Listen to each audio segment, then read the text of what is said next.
I don't forget.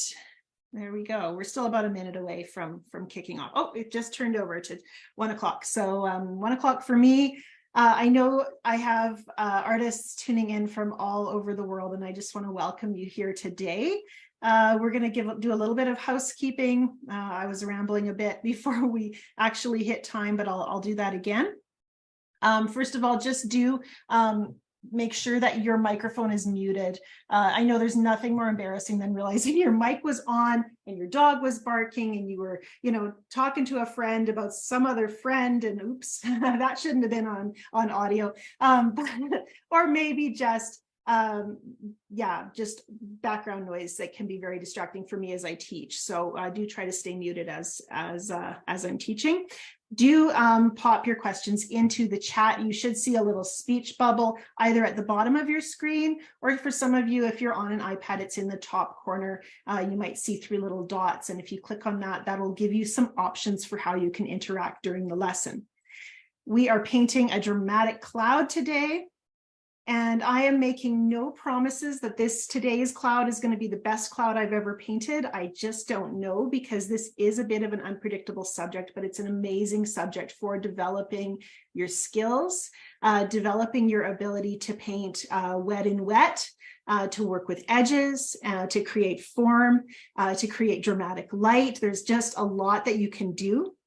And, I was thinking about it today because when I first started thinking about wanting to paint skies, and here in my region, the skies are amazing. In fact, I'm going to just share my screen with you and show you some reference photos.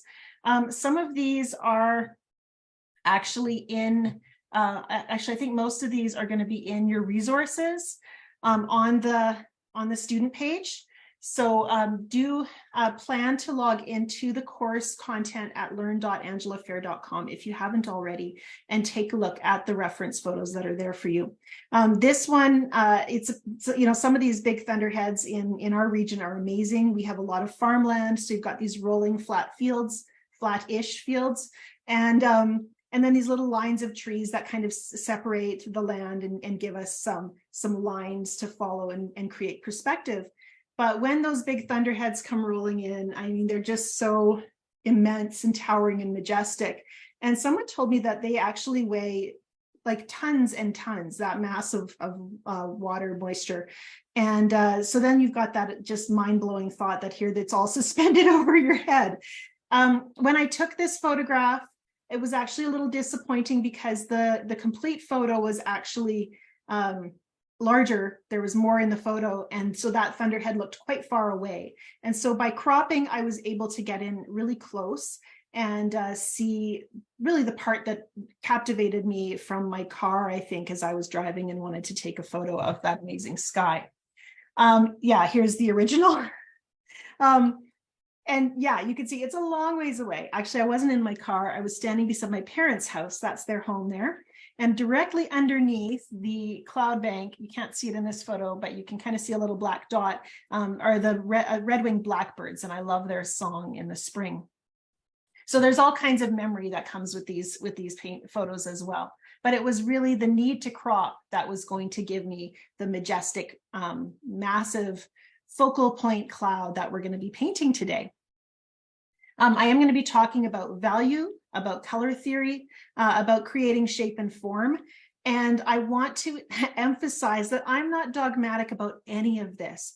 As we paint, I'm going to be telling you, perhaps you prefer a softer look. So you want to put in, just a real softness in your edges. That is allowed. If you like a harder, crisper shape, and you can see in this photograph, some of those edges look very crisp on our clouds here. And you can see also the deep complexity of light and shadow. There's some really dark, deep, I don't know, they're darker than medium blue. We don't really have a scale to go by, although if we were talking in terms of value, with 1 being our white and 10 being our black, we're looking at maybe a 6 or a 7 as our very darkest values in that deep blue. There's some very strong contrast in the lower left, and there's some real hints of kind of a brighter blue up in the top corner as well. We have just a lot going on. And so there is a lot of opportunity to really build in a lot of detail. Personally, my preference is to usually simplify, partly because that's just where my skill level is, and partly because I don't want a fussed over look in my painting. I want to have a kind of an immediate point of impact, some beautiful flowing depth of watercolor, and then the freedom for the viewer just to enjoy the painting. There would be a lot of fun in painting this scene as well, but it then wouldn't become about that big dominant overhead cloud. Here's another one, and this particular sky and this cloud bank just looks a little bit different. When I'm painting clouds, I really try to think about where the light is coming from. And you can see that in this case, that long bank of cloud on the right side is blocking our view of the sun. You can see that brilliance of the white at the top edge of the cloud. And then you can also see the rays kind of filtering down from the edge of the clouds as well. And it's just really beautiful. And I've had some fun kind of exploring this subject and trying to paint it. And that feeling from this cloud is a little bit of what I've tried to bring into the session I'll be teaching on Wednesday. And if you're enrolled in that, you've got some fun things to look forward to. If not, there are a few spaces left, and you can take a look at that after we wrap up today. Here's another big thunderhead, and just this one gives us that sense of depth, and the road in the scene, of course, brings us off into the distance and gives us that perspective. We won't be focusing on the landscape today. Our landscape's just going to be a little strip of land at the bottom, and all our focus will be on those big thunderhead clouds. But I just love the sky and painting the sky because it is so beautifully forgiving. There's so much variation, and I know we're all under sky. We all have this subject in front of us. We see different kinds of skies depending on what's framing your sky and where you live. But this is a subject we can all explore together. So I'm going to switch my work surface, and Stephanie, I'm going to give you those moderator responsibilities so that you can take charge if there's a technical issue or anything. You have some options. Make host. There we go. Yes. Okay, so I'm just going to switch my camera over. I'm also going to, Stephanie, if you want to click on my image as well and see if it allows you to spotlight me, that will make sure that my screen is always the one in charge.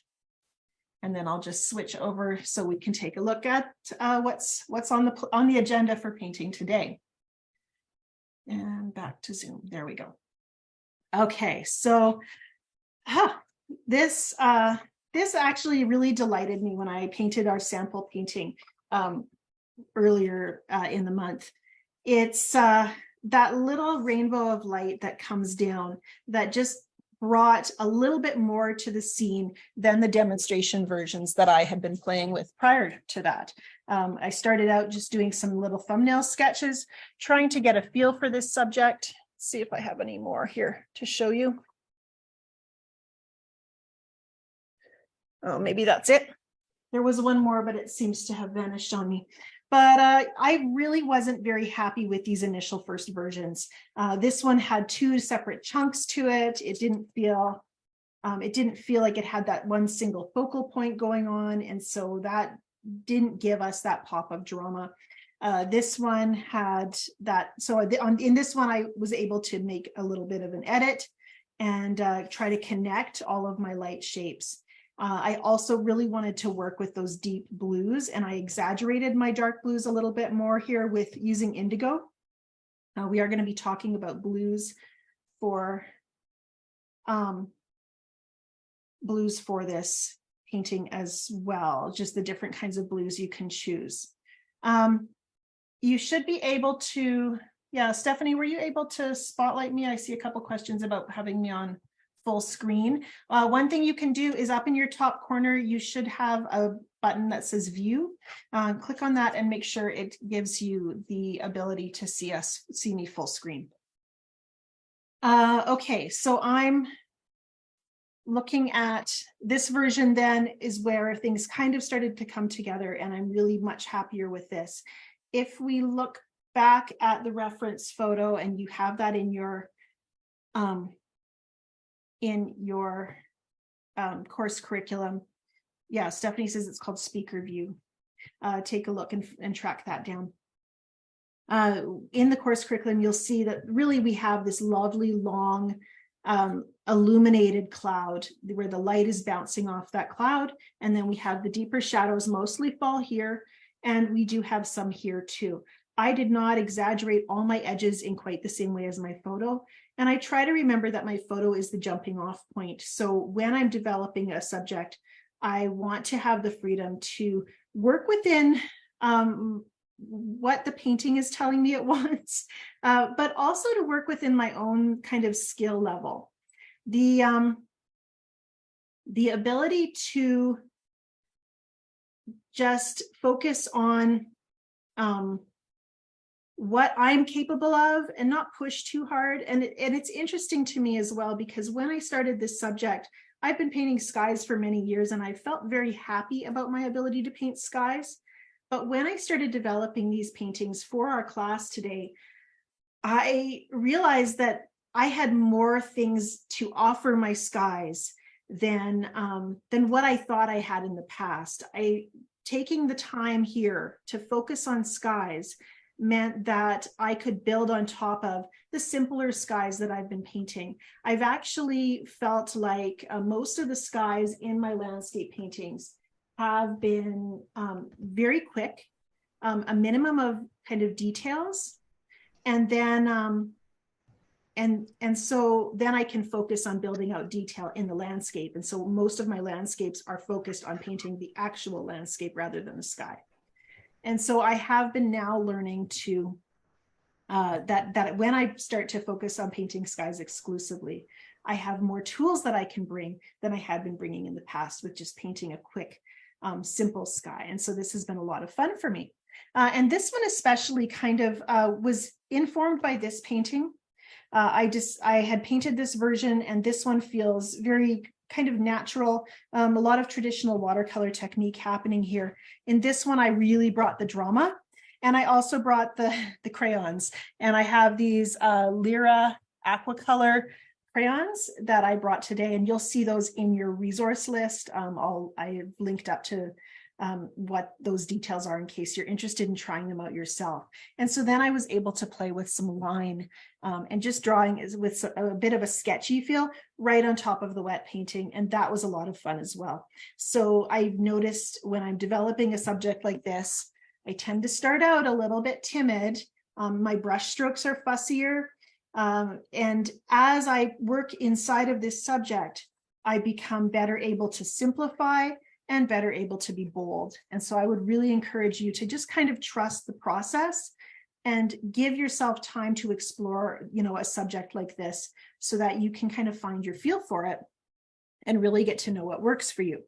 Now I want to show you, and I think we will do a little sketch based on a reference photo, but I wanted to show you the thumbnail sketch that I was working on for these versions. And that is in this little notebook. And you can see there's all kinds of little notes here, but these are the thumbnail sketches that I brought into my process. So I have not spent a lot of time sketching out. And of my preference, I like this one where I've got a little bit of outlined edge so that I could kind of think about those clouds almost as solid objects as I looked at those different shapes. And that was a lot of fun to just kind of sketch it in that way to help me understand where light and dark fell and where my outline edge, my harder edges might be placed. And in my paintings, you'll see here I've kind of outlined each of those little distinct depths of clouds. But in the actual painting, those outlines come and go. They're what I like to call hide and seek edges. So your resources do not have to be time intensive, but it is nice to have a value study to work from. And we're going to start with that today. It's going to be a blank piece of paper. And this is not a fancy sketchbook. I have multiple types of sketchbooks. This one actually came from Madeline Island School of the Arts when I taught there last year. And it's really just kind of maybe slightly thicker than printer paper. And so I use it for writing notes as well as for doing a little bit of sketching. And same thing with sketching. A basic pencil works real well. I'm going to pop up on my screen. It won't be visible to you, but I'm going to pop up my reference photo and just once again act as though I have not sketched this before. And I'm going to go a little bit larger and just spend a couple minutes kind of getting to know my subject. The first thing I'm going to do is for this one is I'm just going to remind myself to sketch all the bold edges first. So we'll do a placeholder to remind us that this is a landscape. There's land down below. There's actually a little line of trees. I'll draw those in even. And then we actually have a bottom to our clouds, but it's mostly hidden. There's kind of that bottom line where the underside of the cloud is, it kind of disappears on this side into kind of this murky, deep blue shape. And then from there, there's another little edge that comes up and disappears. A lot of things disappearing into the blue shadows on this side, whereas my crispness kind of comes up here. There's a shape that comes out here. We have some shapes that move across this way. I see a shape that moves across this way. Really billowy stuff going on here. Lots of billows here. And I want to figure out as well, it's going to be most effective if I can figure out how all of these things kind of have a connection. There's a beautiful white glow right in this area. There's a beautiful white glow in this area. There's another kind of illuminated area here. And then it gets illuminated coming out this way. And so this kind of sketch that I'm doing right here, I would not call this a value study.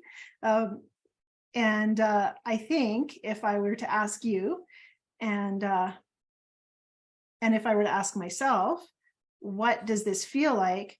I would almost think of it as a map. If I'm lost in a foreign country and someone draws me a map, they're going to say, go here, go here. You know, you might want to notice this landmark. You might want to notice this landmark. And then you're going to travel this direction. And so something like this might do that for me. If I'm making a map then for myself, I might remind myself that there's a dark patch here. And then there's there's that beautiful luminous area here, contrasted against a very dark patch that kind of comes down this way. And I'm probably shaking the whole table in my camera as well as I just put that in. But I want to show you this because I really want you to recognize that this does not have to be, there's so many artists that are posting beautiful sketches on the internet, and I am not one of them. My sketches are functional. I want them to be functional so that they show me what to do and where to go. Another darkish area here. This pop of blue on this side is a different kind of blue than this shadow right here. So that will be something else I might want to pay attention to. And then there's another kind of shadowy area that comes through here. As I start to use my pencil to draw these shadows, it starts to create a path that I can follow through the scene. Lots of dark stuff here that makes this line pop out. And then it kind of lightens up again, another dark area here. And this kind of curves around that light pop of area too. And once you start getting into the kind of medium values where it's kind of shadow, but kind of light, that's where it kind of starts to feel complicated. And it can start to be a little bit confusing.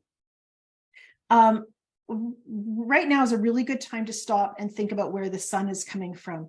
If I have pops of light here, here, here, here, all the way through here, one up here, where is the sunlight? Fortunately for me, I've been in this location. I know where this photo was taken, and I know which direction I was facing when I was standing. So I have background information that I can work from as well. And I know that this is facing north, and so the sun is over here, and it's beaming light, you know, in kind of that direction. So we've got lots of light here. And it's interesting because with clouds, and when we think about where the sun is coming from, it can get really complicated. And this is why I actually don't very often talk about where the sun is coming from. I would much rather detach from that and just say what's dark, what's light, and how are those shapes connected. Because what you'll see is where there's light cast on this cloud shape, but this one, which is right connected to it, is in shadow because, you know, different bumps in the clouds, for lack of a better term, are going to be casting shadow as well. So it's not just that the sun shines equally on every shape inside of the cloud, because the clouds are made up of so many different kind of soft amorphous shapes. We have light and shadow kind of falling all over the place. And we have parts of the cloud that are casting shadow on other parts of the cloud where otherwise they might be illuminated. And so it can be helpful to recognize that, okay, I've got this beautiful luminous light coming from here. But I also recognize that that just doesn't mean that the light falls equally on all of the kind of western edges of my cloud. And you can see as well that in this painting, I broke that rule. I didn't paint my light as coming from the west. I have this beautiful glow of light coming down here. It was an experiment that I tried and I liked the look of it. So I didn't worry about whether the physics worked. And you have the freedom as an artist to do that. I'm actually quite happy with this little map/value study. It's given me some tools to work with. It's given me that reminder of where the light and darks are. And in fact, I'm just going to pop a little bit more shadow right in here. And that's just going to help me to understand kind of where I can get away with going and putting my deepest, darkest darks. It's kind of in there, I think. Maybe in here as well a little bit. And so that's going to be really helpful. The goal of a value study, and I think this is something that's really helpful to remember, is when you are painting a value study like this, you want to be thinking about it as giving you information that you can lean on. Where are the crisp edges? Where are the darkest values? Where are the lightest values? And once you are able to do that, thanks, Stephanie. Once you're able to start noticing those things and mapping your way through the scene, that's when your value study is going to become more useful to you. Value studies or thumbnail sketches like this, for me, often felt like a waste of time because I didn't understand how they would help me. It felt very detached from the painting that I was doing. And so over time, as I started to think about the idea that I could create a map to know where to do different things in my painting, then I was able to use a sketch like this to simplify my painting and to give me a bit of a framework. So I didn't get bogged down into all the beautiful details in my reference photo. So there, so that should be a little bit of a guide for you and for me. This, and that's one note I'll mention right now. There is a space in your course curriculum for a worksheet download, and you may notice that there hasn't been anything uploaded there yet. I didn't get to it this week, and then I started thinking about it and I thought, it would be probably more effective for me to give you a worksheet 24 hours after, when I've had a chance to recap everything we've talked about today and include the working process photos and the resources like this little sketch. If I'd made my worksheet on Sunday like I had planned, I wouldn't have included this. And so now you'll get this included in your worksheet. So do watch for that. When I send you the email of the recording for today's lesson, I will include this little sketch as well as an overview kind of recap of what we'll be doing or of what we've done today. So that's why I did it. It was a time factor for me, but I think it will actually work out to be a better thing for all of us. So we're just going to set these aside and do a little bit of talk about watercolor technique. And a little talk about blues. If you have any questions about pre-sketching like this, do feel free to pop them in your chat right now. One thing that I did last week was I took some time, and this will also be included in your worksheet, to swatch out, sort of, just to get a look at the different blues that I have in my storage, basically, because not all of these are in my palette. Today we'll be looking at, I'll be mostly working with cobalt blue, probably some cinereous blue. And I will be pulling in some indigo, I think, and I love lavender. And that's probably it. But you can see that I have far more blues than that. And I wouldn't go so far as to say that, you know, cobalt and indigo and lavender and cinereous are the only blues you should have. In fact, I was a little bit pleasantly surprised by my phthalo blue green shade, which is over here. That I can see having some lovely presence in the sky. The one thing about the phthalo blues, and I have phthalo blue turquoise over here, and I think Prussian blue kind of has the same qualities, is all of these are quite staining, which means that once you start placing those into your sky, if you like to use paper towel to lift out your whites, these colors will not lift very easily. They very quickly stain into your paper. And so there are reasons why I avoided using phthalos for many years when I first started painting. And I still they're not usually my first choice. I really my personal preference has always been colors that I can move around a little bit as I'm painting. And so that's one reason why I gravitate toward the colors I do. And I really noticed that as I swatched out some of these different colors that I haven't touched in a long time. We have some ceruleans. There's 3 different ceruleans here. There's a manganese blue, French ultramarine, which I've never used and a lot of people really love. So it might be worth a try for you. It might be worth a try for me.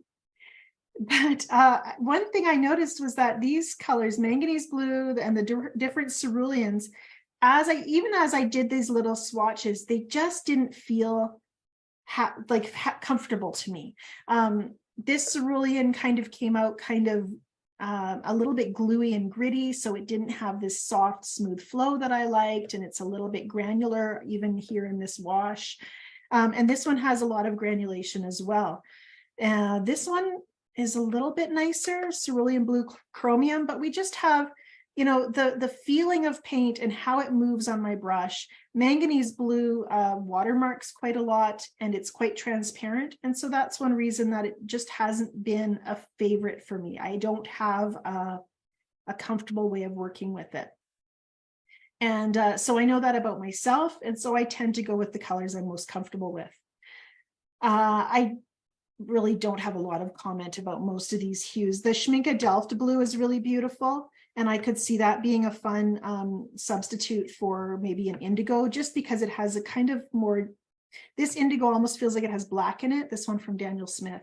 And I can see the Schmincke Delft blue being just a kind of a richer, maybe in between Prussian and indigo. So it's something I'm kind of bookmarking in my mind to try later. And this is turquoise green from Sennelier. It's very much like cobalt teal blue. I tend to almost use them interchangeably. And sometimes mixing some of these colors together, a cobalt and a turquoise, gets you closer to the sky color you're looking for, just depending on the weather you're working with. You can have some fun playing with your blues and just see what you have the best feel for. You know, one that's not here is the Verditer blue. I'm just going to write that down because it is also a color I love for skies. And that's made by Daniel Smith. So it's kind of a really nice mid blue. And I'll try to put a little swatch in that so that when I upload your worksheet, the Verditer will be on this page as well, just so you can get a look at all of those. I do think it's really nice to have an affinity for the colors you're using. And as we think about, I'm just going to touch on this briefly because a lot of these are colors you probably wouldn't touch until you're starting to think about painting sunsets. We are going to put that pop of peach and pink into our sky today just for fun. Even though it's not really in our photograph, I just enjoyed including that so much. So I wanted to show you how we have different options when it comes to mixing our warm colors with our sky. And this is where things can get muddy very quickly. And so I wanted to talk about this for a few minutes. I have here benzimidazolone yellow from Core, Nicolazo yellow, quinacridone gold, Aussie Red Gold, and quinacridone sienna. And then I threw in the burnt umber and the burnt sienna down at the end, and I'll tell you why in a minute. The benzimidazolone yellow is probably my kind of truest true yellow. It's not 100% like perfectly transparent, but it is a really beautiful yellow, and it does seem to mix really nicely with the different reds and pinks that I have in my palette. Nicolazo yellow is a color that I really love, and it's very transparent, but it has a little greenish tint to it. And so when I started mixing my Nicolazo yellow with some of my different pinks, it just is a little bit muddier because it's got that hint of green in it. Green and red or green and pink are going to tend to be a bit muddy together because they are closer to being complementary. And so if you're noticing that when you're trying to mix a nice orange for your sky and it's getting muddy, generally the reason for that is that there's a hint of a complementary color that's going on in your mixture. So if you can grab, and in this case, I'm showing the benzimidazolone yellow with an opera pink, and you can see that it makes, I have kind of, this one has a little bit more pink in it. This one's probably close to equal, 50-50, and this one has a little bit more yellow in it. And so that gives me a really nice kind of, I don't know, tangerine kind of color. And when I mixed with the quinacridone magenta, you can see the magenta has a little bit more of a violet hue to it. It's a little bit cooler than the opera pink and a little bit kind of duller or deeper. And so the colors that it mixes with that benzimidazolone yellow are just a little bit more subdued. And that kind of orangey version on this end is just a hair muddier, I would say, although probably would work quite well for sky as well. So these are just things I try to notice. The other thing I noticed here, and I didn't go the whole gamut and mix all the colors for you. This is something you can play with as well with the colors in your palette. But one thing I wanted to show you was that Aussie Red Gold, which goes down as kind of a dull yellow orange. In my palette, it looks like an earthy yellow orange, but when it's diluted, it's this beautiful orangey yellow that looks quite transparent. That's just an interesting characteristic of Aussie Red Gold, and I think it's one reason I like to use it so much. And so when I mixed that color with Quin Magenta and with Opera Pink, it actually gave me some really pleasing, just lovely kind of sunset oranges. And with the Opera Pink, in fact, it just kind of glows. So I'm excited to play with that a little bit. But I do have to remind myself that if I'm using a thick saturation of that Aussie Red Gold, it's probably going to have that kind of earthier feel again, and I might not get that transparency that I'm looking for. So that is just something to notice. So I've got this little graph here, and hopefully that will be helpful for you. Opera Pink, not everyone loves this color, but I really do love the vibrance of it. And Daniel Smith's Opera Pink is, the reason people don't love Opera Pink is that there tends to be conversation around it being a color that might fade over time. And Daniel Smith, what their tests have shown is that if it's going to fade, don't put any watercolor painting in direct sunlight for long periods of time. Hang them in a room with indirect light. But if it's going to fade, it's going to be over 25 years before you even start to see a hint of that color changing. And I trust Daniel Smith's tests in this area. And so I really don't want to be diminished in my use of this color as long as it's giving me these vibrant hues for my paintings. And personally, I actually kind of like the idea of a painting maturing over time if there is a hint of fading. We don't want anything radical, but I think about my baby pictures from the 70s, and their color is not as true as it was when they were photographed. So, you know, I think we can maybe get away with a little bit of maturation over time. Opera Pink mixes beautifully with Cobalt Blue. I wanted to show that as well, because these colors might show up in your sunset too. If you're using Cobalt Blue in your sky, for example, you might want to mix it with the colors you're using for your sunset to create some of those lovely violets for shadows and those deeper or shadowed clouds, I guess would be the phrase. And so we won't be working with that today, but I will just show you an example of that. This is just a development piece. There's a lot that's not working here, but I do like the combination of colors and the time of day it suggests in this sky. And that's that combination of cobalt and opera pink to create some of those violets. Okay, so as we're talking about mixing color, we also want to think about the stormy feeling of some of the shadows in our sky, and that's where we start to shift to this end of the palette of the page, and think about what we can combine with our blues to give us some shadowy colors. And in this case, I used cobalt as my test subject. And so I've got here just 3 that I tried.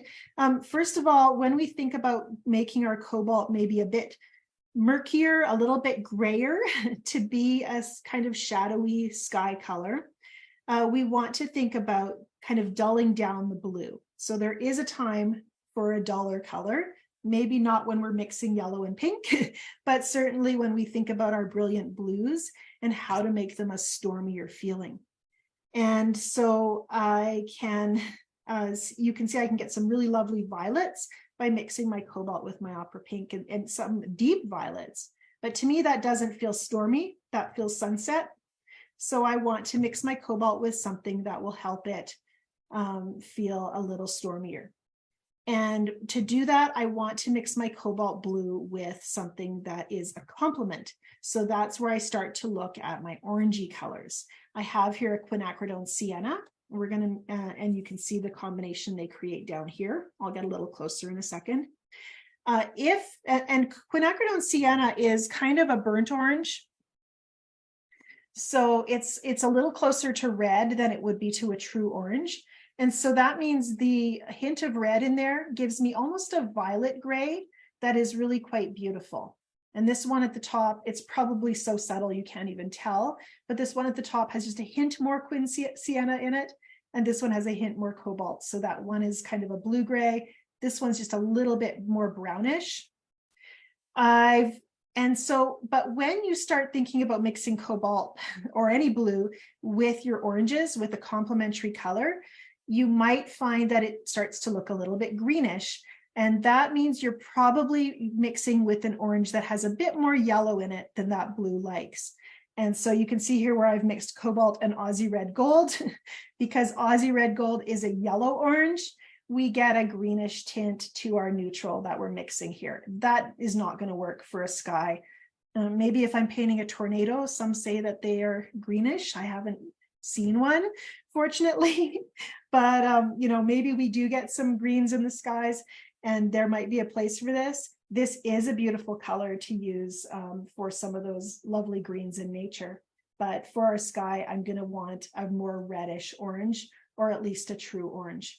And that's actually why I like to go to my burnt umber or my burnt sienna. And you can see my combination of cobalt and burnt umber here can range from a cool blue gray right down to a brownish gray, depending on the proportions. And the burnt sienna actually gives me some really lovely colors as well, because the burnt sienna is a little more reddish. It's giving me some really lovely blue violets also. So there's some really gorgeous colors that can be mixed when you choose a cobalt and either a reddish orange or an orangish brown. So that's these notes will be included in your worksheet. That's what I made this for. But I just wanted to walk you through it. The other thing I would encourage you to pay attention to, because a little swatch isn't going to tell you this very well.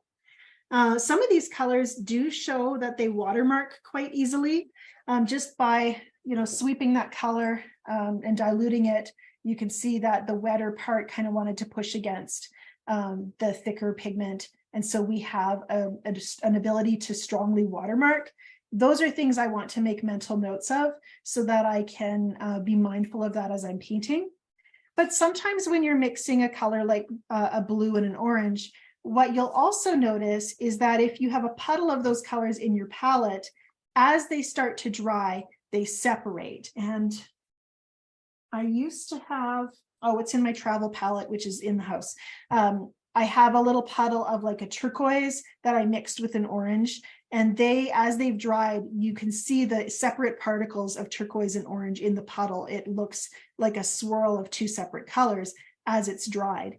And colors that do that are going to create very interesting textures in your sky. Ultramarine blue will do that with some of the oranges in your palette. And so noticing that they do that just gives you the opportunity to be mindful of how they're going to behave if they're in a wet area of your painting that's drying more slowly. So somebody, Laura says, Cobalt and Magic Wizard. Yeah, Magic Wizard separates very much. That's a color from Rockwell. And so they would be it would make some very interesting combinations together. I'd have to play with that. I think you'd get a violet and maybe a green. So who knows? So we're going to, before we dive into our official painting, because really that's not going to take a super long time, but I wanted to spend some time working with a wet and wet technique that I enjoyed so much as I prepared these paintings for our class today. And that is this idea of creating painterly effects in wet on wet. And so you can see right here, I've got this very soft sample cloud, and I think I tried about 4 different kinds of blues, just playing with color here. And this is where I would want to encourage you to spend some time doing this kind of playful thing. You know, I did these sketches before I painted a version I was more happy with, my final signature version. And so it's the same idea. We're going to be taking some time to sketch and just get a feel for our subject. And we're also going to be practicing a wet and wet technique. If you're in a very dry climate, your paint, well, it gets quite warm in my studio as well, but I think there's just enough humidity to kind of hold the moisture. But if you are in a very dry climate and you want to create wet and wet effects, and traditionally you've just seen your paper drying so fast, one thing you can do that one of my students told me about, and I have to thank her because it was a fantastic idea, is layer 2 pieces of paper on your painting board. So rather than just taking the piece you're going to paint on and taping it to your board, take another piece, and I'm trying to think, take one piece, wet it thoroughly, and then tape the paper you're going to be painting on over top and tape that down. So underneath the paper you're going to be painting on, you have a wet piece of watercolor paper, and that will hold more moisture. It'll slow the drying time of this one, and you'll be able to create those wet and wet painterly effects that you see happening in more humid climates. So it's really the dryness in the air, I think, that makes the biggest difference. That, and if you're painting plein air in the sun and the wind, that's a challenge. So we're going to just explore this wet and wet effect by starting out just wetting down a section. And I've divided my paper into 4 squares so I can do small studies. And if something's small, you have a little more control. You don't have to manage the moisture on an entire large sheet of paper. And I'm going to go over it twice with clean wet water, not the dry water. And just let that water soak in. And that's another tip for if you're working wet and you're struggling, is plan to wet your paper twice. The first wash soaks in so fast, especially when you're working with 100% cotton paper. If your paper is cheaper, it's going to absorb moisture unevenly. It's going to dry a little bit more sporadically and randomly. So that's something else to keep in mind. So my paper is glossy and moist right now. Right now, it's actually too wet to create a painterly effect. And I'll just show you. I just topped up my cobalt blue and it has not dried yet. So I'm going to be doing more mixing in my palette. So right now, it's just really, really wet. You can see how that wants to swoosh out because there's just a lot of flow going on. So we're actually going to just slow things down, because what I would like is a paper that has, it's moist and shiny, has a bit of a sheen, but it doesn't have actual water sitting on the surface as much as just that even shine of moisture. So I'm going to tilt my board so that that excess moisture can flow to the edge. And then I'll just blot it with my paper towel. And this technique that I'm going to demonstrate, this wet on wet, with this sheen, because you can do wet on wet when things are really wet like this, and you're going to get that flow. You can do wet and wet versions with a very wet brush, and then that's going to create flow. And again, lots of, you can see how much the color moves beyond where my brush places it. But once, and that's a wet and wet technique as well. But what I really wanted to show you today was the wet and wet painterly effect that almost feels to me like oil painting. And that is, you're working with very little moisture on your brush. I'm going to blot my brush. I'm just going to show you with a dark color so that we can hopefully be a little dramatic with it. And I'm just going to I'm kind of crouching so I can look at my paper from an angle. I want to see where it's starting to dry. So right now it's still really fluid, but you can see how much of that brush stroke is staying in one spot. And I'm just going to give it a little bit more time. It's like really going to be probably seconds before it's actually ready. So it's not a long time. And the trick to this is, as it starts to dry, the way my brush behaves on the paper is going to be very, very soft.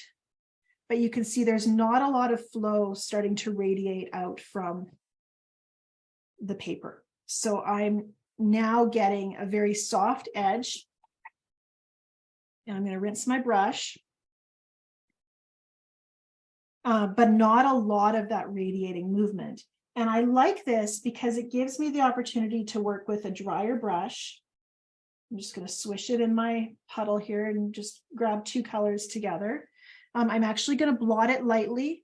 I want my brush to almost be dry enough that it almost wants to lift paint. And that means that when I place a brush stroke, it's almost got the same equivalency of moisture on my brush as there is on my paper. My paper is damp, but not fluid anymore. And my brush is the same thing. If my brush is really wet, I've just dipped it in my water and it's swollen with moisture, then when I place that brush stroke on the paper, there's a drip that's flowing downward. See if I can get close enough so you can see that. And that's going to create a wet and wet effect as well. And that's an effect that I like because I can get blooms and flow and softness. But I've been just learning in the last couple of weeks how much fun it is to have this kind of dampness to your paper and then just keep bringing color in with a damp brush, because I can, I'm placing a stroke. This is a wisteria color, so it's a little bit lavender. The pigment's a little bit thicker, or there's a little less water even in my mixture of pigment. You can see that that's kind of looks a little bit thicker. If my pigment's quite liquid, then if I place it, it's going to want to drip. So I need to have that just careful balance of moisture. And this is such a fun technique because with a clean brush, and this one doesn't have any pigment at all, I can now start lifting and carving out shapes with my brush as well. So it's this very much, again, I'm just feeling like an oil painter. I'm blending softly. I can use that kind of damp brush that's a little bit like, it's basically as wet as, and this is, it's hard to describe because this is something you will have to develop a feel for as well, but it's basically equally as wet as the paper. And so then it gives me that opportunity just to layer while things are wet and do a little bit more. I'm just going to fill in right all the way down here and just create this little path of light. Clean the brush, blot it again. Now it's thirsty and I can sponge and lift everything's just soaking in. And it's not dry yet, even though it was almost dry when I started painting, because as I've touched my brush onto the paper, you know, I've kind of maintained that moisture level that I had at the beginning. So there's just this kind of feeling that you're maintaining what's going on in the paper and building it up a little bit. And I think this is really a good key to getting some of that softness and depth in your cloud formations. As this starts to dry, and it should take time because, you know, we are continuing to add moisture. This little area is a little bit drier, so you can see that the brush strokes that I'm placing there are crisper. I'll come in close again so you can see it. But they still have a soft painterly effect to them. And let's add some of that brave and daring indigo. If I can find it, there it is.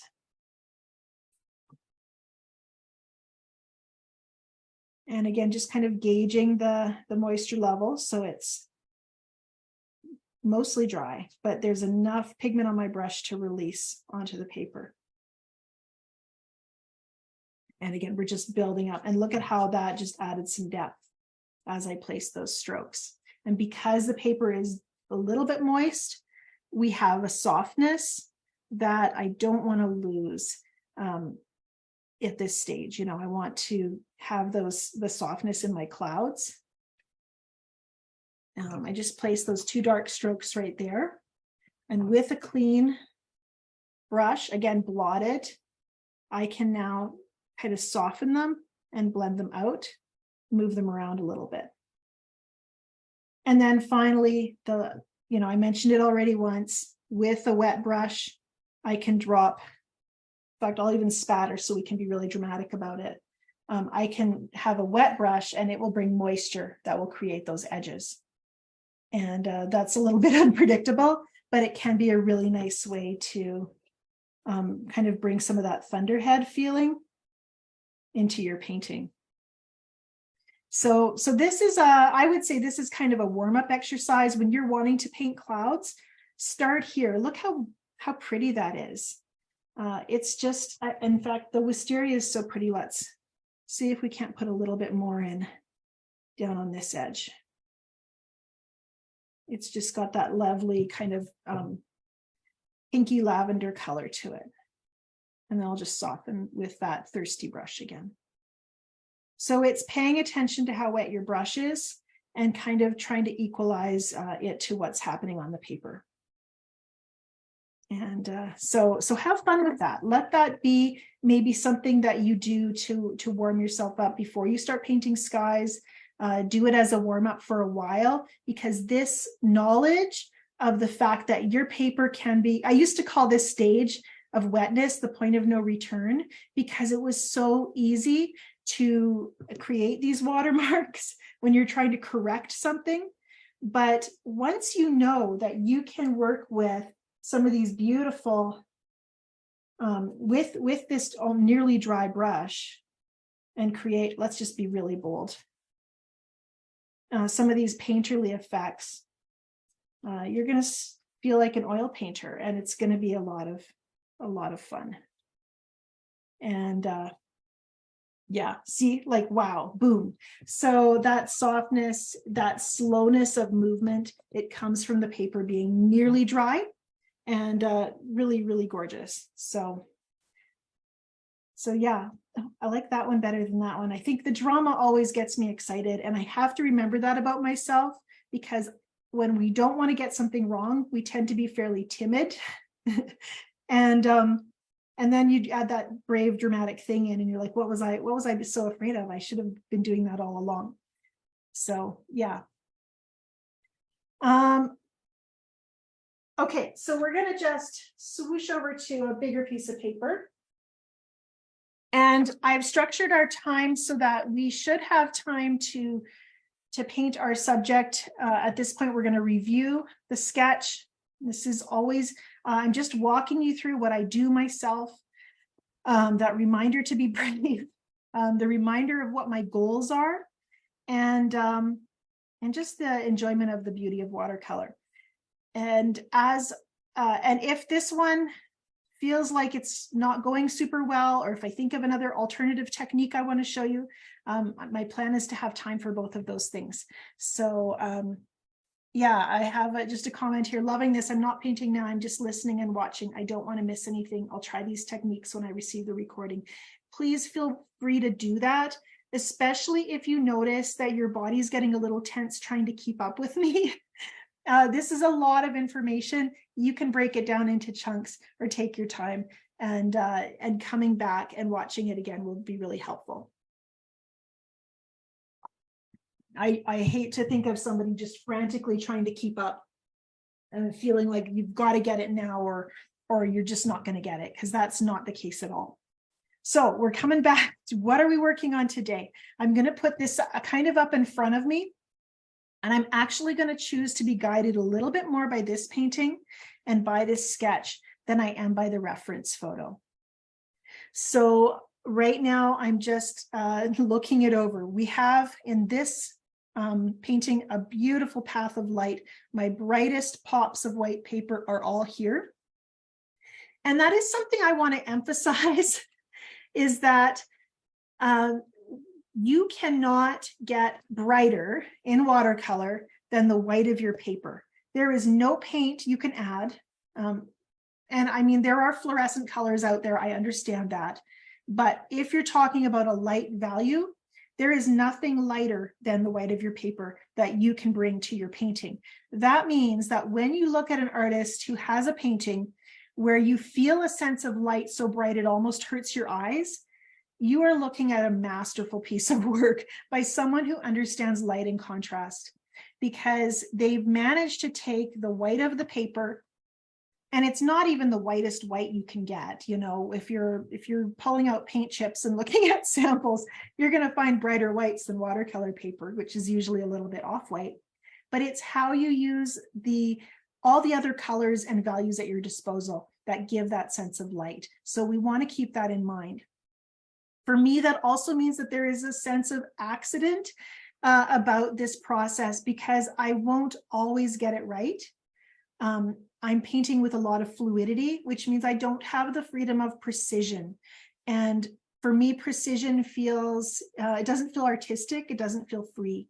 And so I want to have the ability to trust my intuition, to work from my resources. And I'm making a painting, not a photograph. So I want to keep that in mind as well. But I am noticing, again, my brightest whites are in here. So I left white paper on all those edges, and I'm going to be intending to do that as I move up the painting here as well. There's kind of it's not a continuous line. There's some broken edges there where other colors flow in. I think that helps create the contrasts that make this look so luminous. And interestingly, the brightest area being here is not necessarily the area that has the greatest contrast. My darkest blues are all down in here, a little bit over here, but this feels brilliant. And I think it's the light, the pouring down of that warm value that is doing that for me. So I want to keep that in mind and try to emulate that in this painting. I'm also curious, I'm wondering a little bit, do I bring that warm color across here and maybe across here? I think I'm leaning toward kind of coming down this way and maybe trying to get that warm color just pouring along here. I do need to, this one has warm color here. And but I do need to make sure I leave some little white holes to create that feeling of light. So that's just something I'm keeping in mind. You know, and if I was really smart, I would have a page protector to slip this into, because it's very possible I might spatter onto my paper as I'm painting if I'm keeping this close by.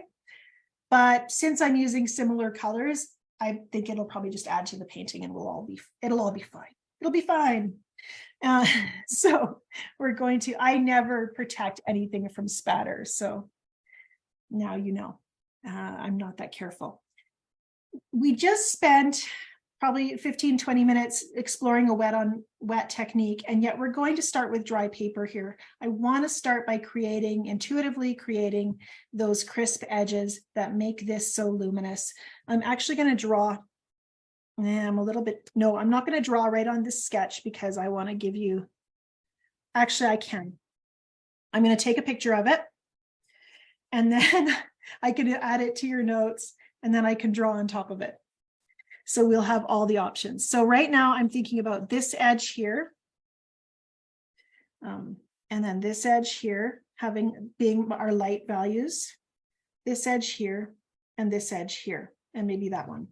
So that's where I want my little white holes to be. And I'm thinking about that. So that will go into your worksheet notes as well. And that's as good a look into my brain as I can give you right now. I'm also going to think about, I'm just debating, I'm going to think about placing my warm colors first. So in my sketch, we did the benzimidazoline yellow, which is right here in my palette. There we go. And I'm going to make a puddle with that. And then over on the edge, I'm going to add some aqua pink.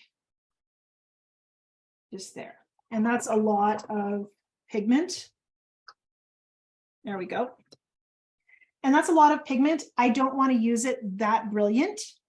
And actually, let's throw a little bit of the Aussie Red Gold over in that corner as well.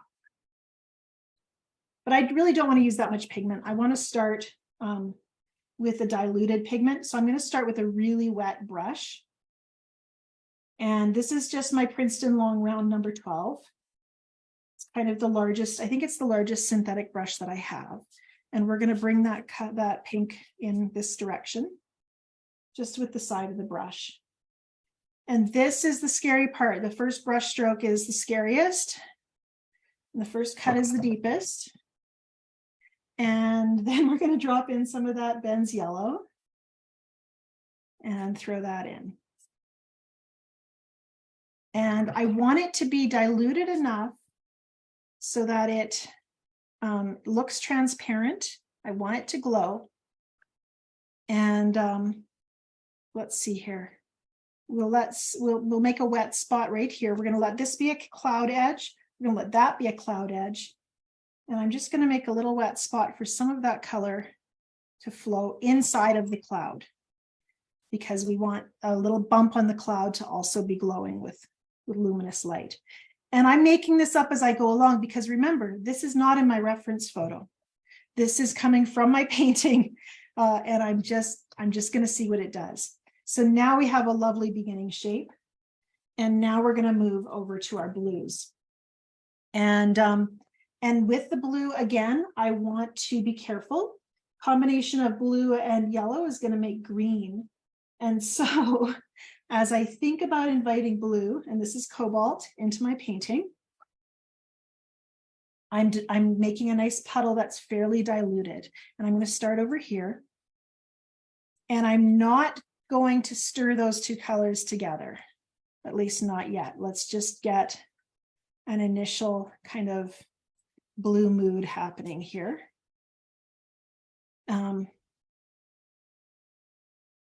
And then I'm going to just lightly brush a little bit more blue up. You can kind of see a white streak here, which is very diluted. It's almost a peach color. So right now I'm just going to tilt. We're going to let that blue creep up. And I do want to do that without actually stirring those two colors with my brush. And that's where I'm going to get the most freedom and the cleanest colors, is if my colors mix without my hands being involved, I'm probably going to get a prettier flow of color. What your brush does, and I'm going to kind of make this up because I don't have the articulate sciencey words, but what your brush does is, as you stir together two colors, you're also moving those pigment particles, and each of those different shaped particles, light bounces off of it, in interesting ways. But as you stir them together, sometimes you're kind of, I think, flattening the particles or something in such a way that we start to make those colors look dull. And so that's where we don't want to go. So right now you can see the blue has crept up there. We've actually got a really interesting streak of yellow there. And then over here, the pink started to dry before I was ready. And we could call that a mistake, but I have a solution. We're going to mix some of the opera pink and the cobalt blue. We know from our sample that it makes a nice purple. And I think if I place some of that up here, I think I'll get a nice little transition between the opera pink and the cobalt blue. It might be a little dramatic, but we are all here for the drama, I think, right? And then I got blue on my brush, and so now I have a little blob of blue there. Just add a little water to blend it in. So often just adding water to try to make a little bit of a blend is way better of a solution than trying to lift or scrub out something that you've done. Add some water, let it flow. That'll dilute its impact. I didn't like the shape of that little finger of cloud, so I've just tweaked it with the blue. Because this is all wet now, I've just re-wet it with my brush. We're going to get some flow. Now I'm slowing down right now. I could maybe try to continue this shape here, just a little bit this direction. There we go. So now we have an edge that goes all the way around. That top edge is kind of done. And because we can actually kind of separate our cloud into multiple pieces, you know, if we look at this version, we have the upper part of the cloud, and we have everything underneath the cloud. So I don't have to be frantically trying to fill my whole piece of paper. And so that's really helpful. It gives me some freedom there. I want to have that feeling of a lost and found edge. Right now you can see color creeping in here. That breaks up this long continuous shape. I think I want to do that over here as well. So I'm just using a wet brush to introduce some water, and some of that color is going to pull down a little bit, and I'm going to tell some of it to do that by adding a little bit more color there. And so much of this is going to move differently depending on the drying time that you're working with here. And that's really why I wanted to spend that time showing you those painterly effects, because we can build up really interesting depths in our sky when we keep that in mind. In fact, over on this side, it's still too wet to do it, but as it starts to dry, I think we're going to be able to paint a little hint of a cloud, a shadowed cloud in behind this one, and I think that could be really beautiful.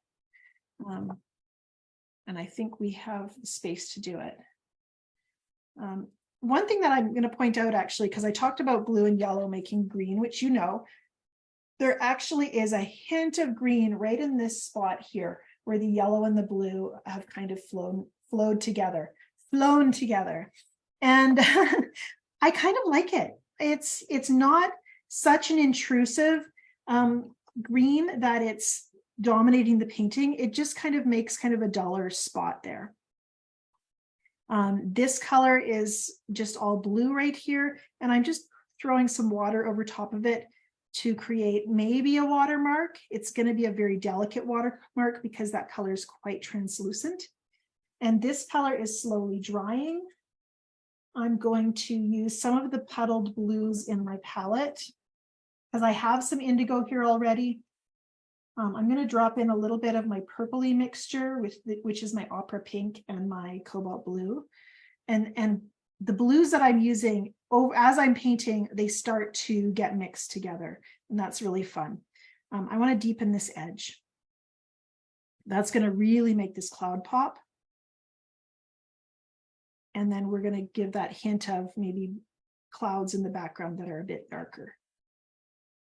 And over here, there's a crisp edge where this is quite dry in this spot. This is quite a bit wetter. So we're getting some variation there. little hole in the cloud. So I put a little speck. Something that can be quite fun if you want a rough edge in your cloud, think about dragging with the side of your brush and the side of a brush that's fairly dry. So I'm blotting my brush and say over here, I can kind of scrub in a shape. And you can see how kind of interesting that edge becomes. And so now I've started on the lower half. Look at that, just like that. We're going to leave that for a second. A rough edge like that is really nice as well because you can cover it, you can blend with it. It already looks like some layers of clouds. Over here, I'm going to use a paper towel and just kind of lift out a little bit to hint at some distant puffy shapes as well. And that's going to give us a hint that maybe there's more clouds off in the distance. And now that this shape I scrubbed it in, it dries really quite quickly. I'm going to use a little bit of a wet brush, see if I can soften it. That's actually creating an edge, a bloom, which could be quite pretty as well. Maybe. And all of this, because right now my colors are transparent, fairly diluted, I have the ability in this area especially to build up a lot of darks. You can see how dark my sketch is in this area. And I'm not worrying very much about the inside of my massive cloud shape. We're going to get to that. Right now, I really want to have some beautiful color and impact along this edge. And you can see how luminous that looks right now. It's actually really pretty. I'm not obsessing over that little streak there or that little streak there. I think they're fine. I think they can work. There's other, because we can get so fussy. This little tendril here of yellow, it would be easy to think that maybe that's a problem, but it's not. It's a pretty piece of watercolor that's actually, it's allowed to live. It doesn't have to, not every brushstroke has to make your painting more believable. If it's a pretty brushstroke, just enjoy it. That's my motto. Okay, so I want to build up some darks here. So we're going to start to work with our indigo. I'm going to combine it with cobalt blue. And we're going to see what we get there. I think we're also going to put in a touch of maybe one of our blue-gray colors. So it's not a super stormy sky, but I think we could put in some of that burnt sienna or burnt umber and start to get that working here. One thing I did not do is create a land mass down at the bottom. Sometimes it can be really nice to isolate that land mass. And one thing I like to do, if you want to create an interesting horizon that's not a totally flat prairie, is tear your masking tape into a strip and just use that to create a nice little edge down at the bottom. And I think you can, the lighting's not great, but there we go. There's a hint of it. And so I'm going to have a nice little kind of rolling either forest or hill down there. And that will be useful to me.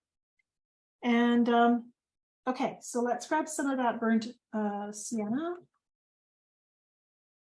and mix it with that blue-gray puddle that I already had.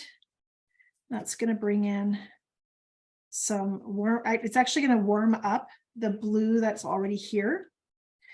And then the other thing I think we can do at this point is let's coax this dark shadow to be kind of like a rain cloud.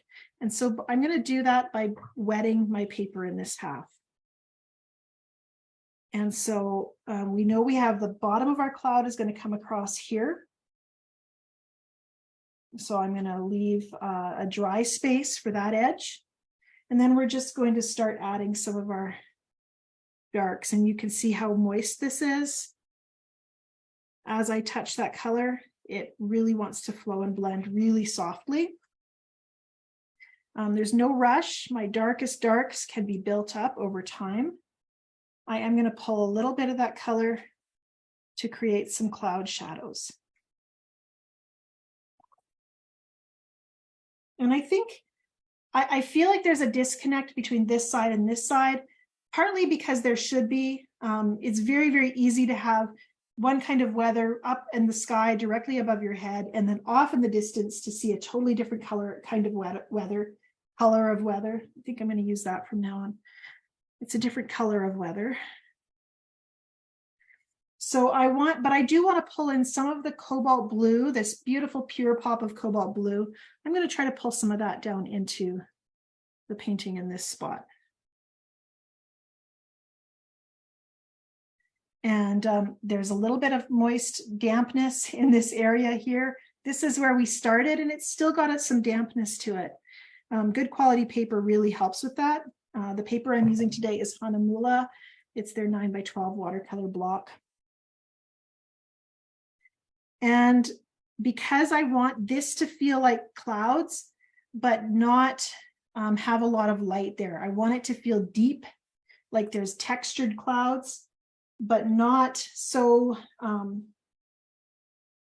but in shadows, textured clouds in that shadowed area. One thing I have to remind myself of is that my reference photo is limited. It does not show me what I saw. In fact, just snapping the photo, I immediately knew that, the clouds looked way farther away than they did when I was standing beside my parents' house, looking out over the landscape. And so I want to be willing to exaggerate and kind of create those additional depths. I'm going to just tilt a little bit more. I've got this little ceramic block. It's supposed to be a brush holder, but most often I use it to angle my painting. And then the masking tape's going to give me another 3/4 or another inch or so. So I've just got a little bit more of an angle. And then I think I'm going to use my paper towel. This one's pretty grubby, and I don't want any of this lovely green to end up in my painting. So I'll grab a fresh piece. I reuse my paper towel as much as I can, but for lifting out color, you definitely want something that's maybe a little bit cleaner. This one's very dry, so I want to show you what it does. When your paper towel is really dry, you can get a very crisp kind of shape. So it might be a good idea, even if you're getting a fresh piece, just moisten that piece a tiny bit, and that will soften the shape a little bit. But you might still have to blend it, and I'll show you that in just a second, because so much of that texture from the paper towel, it's got the dimpled texture, and so sometimes that can still show through. Actually, it's damp enough though that the dimpled texture is disappearing. But if it wasn't, what I would do is just, once I've blotted and it's really textured, I would just use a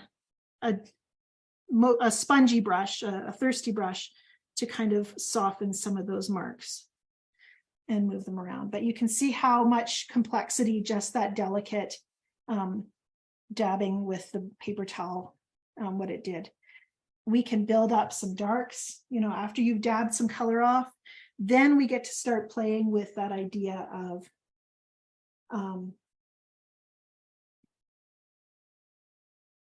building up some darks. We're trying to remind myself what colors I want to mix. I want to draw from colors I've been using, although it's totally fine to bring in fresh colors. If you mix them with the colors that are already in your painting, you can bring in all kinds of color. It's that mixing and bringing it in as with a friend that makes it believable and makes it kind of have color harmony in your painting. So that's just cobalt, opera pink, and the indigo, which I mixed in my puddle that had the blue-gray with the burnt sienna. So there's like a lot, or burnt umber. So there's a lot going on there. And I'm kind of tickling it in with my brush. Because my brush is a little damp, it's also making some interesting watermarks, getting some texture. A damp brush will push the paint around and create some edges. And now that I've been kind of tickling my blues, I'm going to have a little bit of blue on my brush. Just a very delicate amount. So I can make some very, very delicate marks, just kind of sucking up some of that color.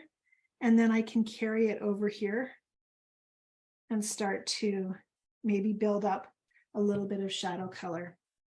I want it soft. I know myself, and I really like a lot of softness. So while my crisp edges are very exciting, I really like to then come and kind of blend them.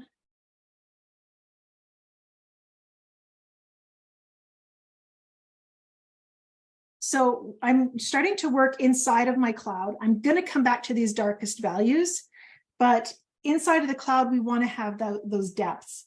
And I have to tell you, I know myself and my abilities.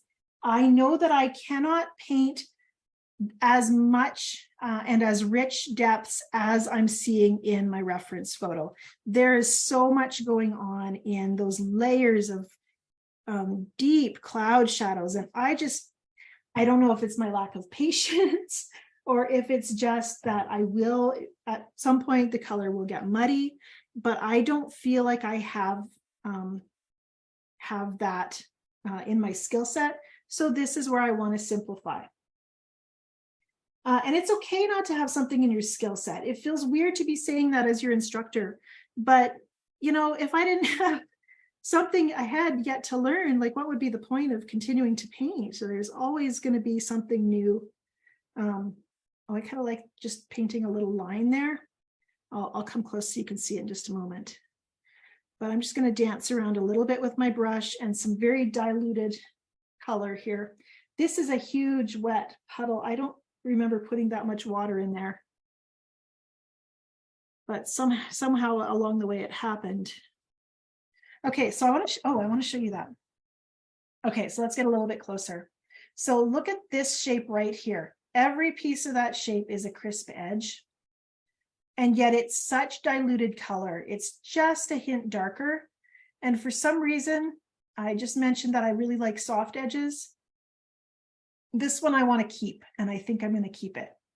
Okay, over in this corner, we also have a big sharp edge that kind of, this little line blends into this bigger shape. This bigger shape flows into this shape. And so you can see just how much is going on in this area as we've come closer. You can also see where my wet brush created and pushed around cloud shapes, something I could not control very well. The wet brush, once it touches the paper, those edges grow until they don't want to grow anymore. And yet that created some really beautiful cloud effects too. I don't know about any of you, but I have zero ability to control the clouds that are actually in the sky. And so I really should be willing to allow a little loss of control when I think about the clouds that I'm painting as well. And just let them do their thing. And hopefully they do something beautiful that we can just really kind of come alongside and paint with. And so today I'm feeling a little more free to paint a few more crisp edges and strong lines here. And I want to show that to you, because there's no one right way to paint a subject. In fact, this particular sky, as we look at it, we're kind of at a halfway point. So much more, I like the placement of this one better than this one. This one's just a bit lower in the painting. And I feel like this orientation of it being a little bit higher is really working well for this subject. And so that's just something to notice. One thing I would encourage you with as well, when you're working with this subject, remember that I've done multiple versions of this. And so I have this little toolbox that I'm pulling from already. If you're new to this, take your time. Don't be afraid to step away and then come back to it. You are much less likely to overwork a painting, make your clouds feel heavy, dense, and muddy if you step away and give yourself lots of time to take breaks and come back and look at it with fresh eyes. Though that's just a very freeing thing to do, is let go of the need to do it all in one session. One thing I want to show you from this version, I do have crisp edges. You can see some of those hard edges in here. They're quite diluted and kind of broken up in places, but there are some edges and textures that are in there that give us that feeling of depth. And the other thing that's in here that I really get a kick out of is there's some spatter. And there's no reason for that spatter, except for that I like the energy that it brings to my painting. And so I wanted to just show that to you. Spatter is a really good way to break up a shape. And so it is something that you can do stuff just because it feels like a good idea. The other thing I should show you, actually, I've been making some really fun shapes with this brush, but you might be not happy with the shapes that you're making, and it's okay to pull out something else. You can grab a skinny dagger striper, especially as we're thinking about adding maybe some layers and depths to your clouds. I might decide I want a puffy cloud edge here, and maybe I need a long squiggly brush like this to help me create that shape. And you can even use it to draw some lines there if that just makes your painting feel like it has a bit more energy. I think a pop of cobalt would be really nice in there. As I'm doing this job of adding kind of some additional shadows to my clouds, it's really important to me not to lose this bright edge. That's where overworking gets us in trouble, is because it will sometimes push us to kind of cover up all of the whites we worked so hard to save. And so be mindful of that. One of my things that I need to keep reminding myself of as I paint is looking back at this, remembering where those light spots are. I'm just going to use this little dagger striper brush to pull a little bit more of that color down. It's actually kind of puddling here. Can you see how dark that blue is there? Because of the tilt of my board and because of the moisture that was on my brush, the diluted color is flowing away from this edge and down to here. And I think it's doing a really nice job of creating a secondary sunlit edge right along here, and then kind of echoing some of the shadows on this portion of the painting. So I'm going to let that behave and be where it is. Another brush that can be fun to try different shapes with, let me see what I have here, actually, let's try the flat brush just for fun. And trying to think about what kind of mixture of color I want. I'm going to mix kind of a little bit of my lavender and my opera pink. Seems a little bit like a strange idea, but we're going to have some of that on this flat brush. The flat brush is mostly dry, so I can get that painterly effect. And we're just going to touch in a little bit of that pretty pinky violet. You know, that's going to echo the colors up here and make it seem like some of that color is bouncing off of this kind of shaded area and being reflected. This little brush as well can make some really nice comb-like marks, and I will see if I can show you those. Even though it might be not a natural shape that you would think of for clouds, it can look really beautiful as well. I'm going to do it with some of my darks. We want to bring some of those rich darks into the landscape. And then we want to think about calling this almost finished. I don't want to belabor this painting when so much of it is working really well. And I think we tend to do that. So a little bit of burnt sienna. Oh yeah, that's nice with the indigo. A little bit of indigo. Making up a dark, dark puddle. As we've been painting in other areas, you know, parts of the painting are drying. This is almost dry, so I could, if I wanted to, add some crisp lines there. In fact, I could add, there was that dark shadow here. We could put that in. That is not a pretty line, but with a damp brush, I can say, hey, here's a shadow.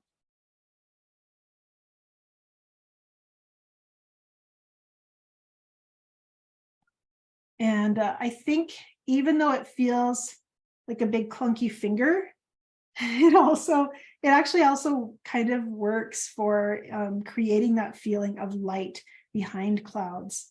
And we're just going to echo that over on the edge of this cloud. I'm just tracing around kind of carefully the original edge that was there.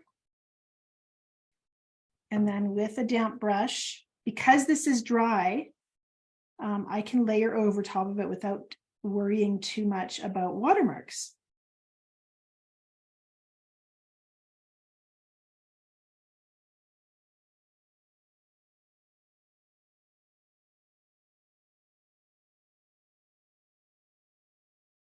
And yeah, I think that kind of works. So now we have a little more complexity in this part of the sky, which was prior to this kind of just all happy and bright. And now we've brought in a cloud, and it's like, you know, adds just a bit of mood. I'm going to go a tiny bit darker here. This is wet. So if I touch in some pure indigo there, it's going to flow and radiate out, and that's just going to be really, really pretty.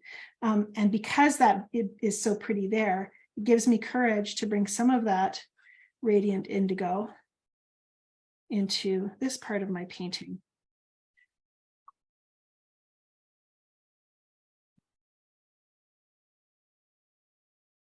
And soften edges with a damp brush. This area is getting very close to dry as well, so I can swish around some of this color.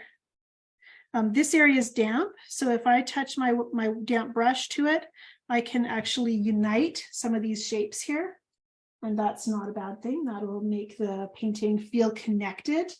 We want to think about that idea of how do these different parts of the painting kind of work together, flow together. One tool we haven't used much today is the spray bottle, but it is a really good tool for kind of softening edges without you having to do it with your brush. So just misting that lightly broke up these lines that I've already painted, and also brings fresh moisture into the painting. Depending on how dry your painting is, that spray bottle might add little sparkly bits of, you know, little droplets of moisture, like I demonstrated in our warm-up earlier. I'm going to suggest some rain.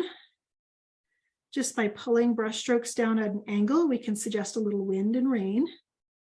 I think the weather's clearing up over here, so we'll leave that. A little bit of underside shadow here, and maybe some of that creeping up into the cloud itself. And then again, a damp brush to soften. And I tend to bring the damp brush in to soften if things are starting to get quite dry, and I want to see some more softness. So if I place a brush stroke and it really doesn't look like it's going to do much moving, I want to see some movement. That's when a damp brush can come in and just soften that edge, or the spray bottle can invite some movement as well. Dragging with my paper towel to create that feeling of some rain. And then let's use this brush. This is really, really dark right there. I just had a little dot of indigo that was kind of opaque. This is going to be a little lavender to make it a little more opaque, a little indigo, a little cobalt blue. These are all colors that are already kind of happening or hinted at in the painting. Let's use the line brush, the dagger striper or a liner brush, to, in this wet paint part of the painting, to create some deep, shadowy clouds ready to dump down onto the landscape. Maybe even actually dumping just a little bit of moisture there. Doesn't that give it some beautiful movement? And I'm really close to feeling like I should stop. This is really damp. I could see maybe once it's dry, adding a tiny edge there. I'll demonstrate in this corner maybe, and we can come back to it in a minute. We've got a little bit, we've got enough time so that we can do, I want to do a kind of what I call the knee-jerk reaction version in just a moment. And you can also, I'd love to hear your questions. If you have some questions that have been popping up as I've been talking. Just a reminder that the colors I'm using are just a suggestion. I have worked with some fairly traditional colors. Most people have cobalt or ultramarine, which is a very close equivalent. This is almost dry, so if I put some line in there, you can see how that kind of pops it. I really like those lines. They are kind of, I would say, an artistic flourish, but you know, I like what they do. I like the way they move you through the painting. They tell you that there's further shapes there without me having to paint them in those kind of details. And again, the paper towel can also create that kind of depth where maybe I have a shadow here and I can blot and lift out so that we get maybe an edge here. And okay, so now I'm going to peel back my masking tape for that landscape. I have a crisp edge, that could be a hill. And we're going to come back to that. I'm going to give it a little bit of time to dry. And I want to talk about that idea of painting something that's maybe a reaction or a response to this first version. And then we're also going to do a little bit of an analysis. So we're going to come back to this and talk about what I might do differently if I were to paint it again, or what I might add after I've had some time to think about it. Because I do not, when I feel like a painting is almost done, I like to stop. Rather than waiting till I'm certain it's done. And there's all kinds of quotes on the internet about no painting is ever finished. It's just stops in interesting places. I've also heard no art is finished, it's only abandoned. So there's this idea that how do you judge when something's done? And I like to kind of push my boundaries and see how far I can go. And sometimes I want to play it safe and have something that feels a little more natural or traditional, or I stop before I ruin it. That's something I try to remind myself of. But I've also learned that, you know, there's a lot of benefit in being willing to add some of these interesting shapes. Dahlia says, I have the hardest time negative painting the cloud edges. My brain wants to draw the boundary like I would with the crayon.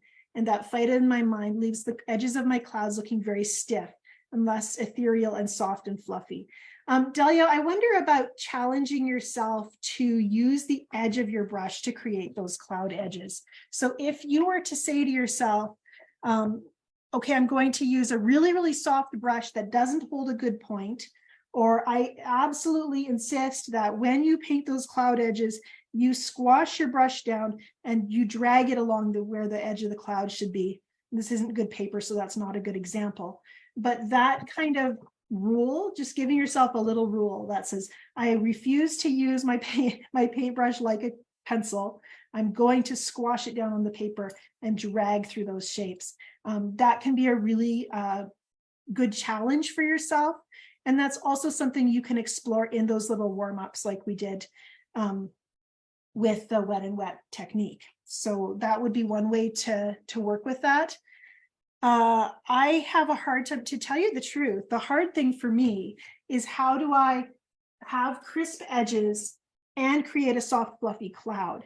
My challenge is often that I'm really, really tempted to want to soften every edge instead of drawing them really crisp. So we have kind of maybe opposite issues, but there, you know, that's where this idea of giving yourself some rules to challenge what you ordinarily do.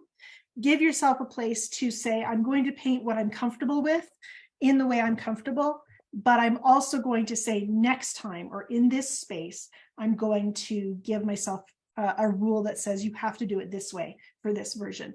And that's been really helpful for me, just training myself to do things in a different way. Sometimes I have to get a little bit strict and give myself a stern pep talk. This painting, I'm a little sad it's on in a sketchbook, as you can see, because it came out of that first dramatic sky painting. And it just brings me so much joy. It's a little different paper than I usually use. And I think that the flow was a little different, which was a part of the reason that it came out the way it did. But I also think it was just that idea that I can do whatever I want, and I can have the freedom to make a scene that's quite quite dramatic. And let's see what we can do with that when we can use our colors really pure and really bold and strong. So I want to do that with you today. One thing I want to point out, though, as we do this really rapidly, and this is a good time to be popping questions into the chat, is that when I do a subject like this, no, the thing I wanted to point out actually is that this paper is not the same format as this paper. You can see this is much longer and skinnier. And so I am going to get a different painting simply because my proportions are different. And if you are working from reference photos and you're having trouble with object placement, sometimes that is your biggest issue, is that maybe your photo is one shape and your paper is another. So not all of the objects in your scene are going to fit the same way. And if you can keep that in mind, that can be really, really helpful to figuring out, why to troubleshoot these kind of proportion problems. So right now I'm just using the Lyra Aquacolor crayon just to tell me where my shapes are going to be. And so I've got this big diagonal poof of cloud, and I've got my landscape at the bottom, and that's really all I'm going to do. I'm going to work with quite a moist brush. And I think I'm going to make it this, everyone always decides to phone me as soon as I'm doing a workshop. No one phones me any other time. I'm going to use my Escoda number 10 Versatile. It's a rigger, but it's the biggest rigger I have been able to get. And you can see that the bristles are just a little bit longer than my Princeton Long Round. This is also a slightly softer brush. And I want to point that out because it's going to move differently through this painting. I'm going to work with a lot of moisture and I want some boldness. But before I go straight into being those big, bold, dark colors, I'm going to play with my lavender. So I've got a sticky, juicy amount of lavender on my brush. It's actually sticky pure pigment. Just grab a drink of water. So I've got sticky pure pigment on the end of the brush, but I've got a lot of moisture inside the body of the brush. And so those two things are going to play together in an interesting way. And let's just use it to create our shadows in our clouds. So I'm going to, well, you can see how sticky the pure pigment is because right there, the first place my brush touched is quite pigment heavy. We're going to put some pigment here and draw around this cloud. Isn't that the most exciting edge you've ever seen in your life? Let's just have a moment with that edge and just enjoy it. It is really kind of cool. It's much more interesting than that. We'll put a little pigment there as well, but we're going to do more over there, so it's fine. And let's grab a little more sticky. And if your pigment is not sticky, you might need to grab some out of the tube for this. I have just recently reloaded a lot of the colors in this palette, and then I put the lid on. So they've been very slow to dry, and it is possible that they might get, well, they probably won't get moldy because I'm just going to use them a lot, but I probably will leave the lid off tonight just to give them a chance to firm up just a little bit more. I don't like accidentally grabbing a huge blob of pigment when I only wanted, a delicate wash, and then I get this sticky wad of pigment. So what I'm thinking about is creating edges of my cloud and a little bit of contours, but also a little bit of edges inside of the cloud. And that lavender is just really nice because if I put the lavender on in its darkest saturation, which I did right here, it's not that dark. And so I have some freedom then with the lavender to start to carve out the shapes in my painting. And in fact, Dahlia, this is the place to use your brush like a crayon and draw some boundaries. And so, this is the place where you get to do the thing that you're frustrated that you always do. And I love making space for myself to do that. And I encourage you to do that too. If that's how your brain wants to draw your scene, let it, and then see how you can get playful with that idea. Because look at how much just raw energy is in this little doodle right now. I'm just here for it. So while I'm enjoying that and thinking about what's next, I think what's next is going to be the Cenarius blue. You can see that blue. It's kind of a semi-opaque cyan is how I would describe it. You can see it popping through up here. You can see it really down in this area as well. And it's kind of fun to think about getting a second go around at this painting because it was so fun the first time. And I'm just going to drag that Cenarius with this big brush. And it's only a big brush until you start to try to paint a bigger painting than this, and then it starts to feel small. It just depends on the size of your painting, but a larger brush will help you paint bolder. And let's use, as soon as my body starts to feel stiff, and I'll notice that my brush, I start to want to clamp down on the brush, be more precise. As soon as I notice that my body language is saying, don't get it wrong, that's when the spray bottle comes out and says, tough, Angela, you're not in control. And so that's what I try to remind myself of. The spray bottle will help me release some of those shapes and really have the freedom to let the watercolor do the work. So I'm pulling out the Cenarius blue. I'm not feeling it quite as much as I was feeling it in this version, so I might change gears a little bit. Yeah, let's add some cobalt in. Oh yeah, see, that's our baby. And so the cobalt can come in. We'll just add some water and give it some room to flow. And I'm guessing, this is fairly dry. So I'm thinking that we're actually going to have all of the colors that are flowing down. They're going to want to stop when they reach our cloud shape, even though we have paint there. I'm just going to fill in any little white holes that I see over here. And maybe I want a little more light coming down. I can bring in some water here. That's a lot of water. Watch it just flow downward. Let it move. I'm actually going to, I think, use my paper towel and just pull out a little bit of glowing light. I can darken that. You know, we could build up shadow, and I'm going to do that, but I wanted to have that feeling of light coming through. Isn't that pretty?